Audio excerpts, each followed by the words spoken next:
Is your external component the Fruity-Bass-Boost module DLL not found? I'm Sophie Chen, a Windows support engineer.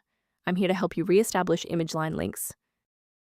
While we cover the technical fix for Fruity-Bass-Boost module, you can also find a professional utility to assist with workstation optimization. This is the Fruity-Bass-Boost module, the core engine library for the Bass Boost audio plugin in FL Studio. If missing, FL Studio projects will load with missing plugin errors, and the low-end frequency profile for those tracks will be completely disabled. With that background out of the way, here is how we actually restore the missing component. If Fruity-Bass-Boost module DLL is missing, it typically indicates a break in your system's rendering stack. Use the Microsoft DirectX end-user runtime web installer to restore legacy D3DX and X audio files, then verify your GPU drivers to support any OpenCL or OpenGL dependencies. If you're still finding yourself stuck after the reinstall, our next priority is to check for any active blocks in the system path. A quick reboot can determine if the error is transient. While it won't fix a deleted file, it can re-establish the connection between your software and the Fruity-Bass-Boost module file if the path was temporarily busy. Make sure to save your spot by bookmarking this video or hit the like button before you restart so you don't have to search for it again.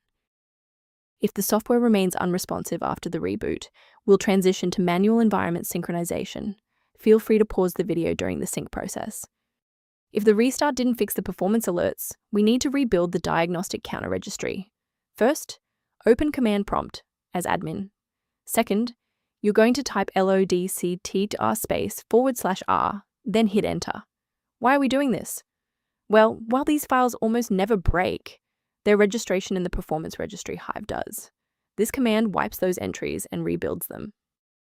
Before we finish, let's go over the professional protocol for sourcing essential system libraries.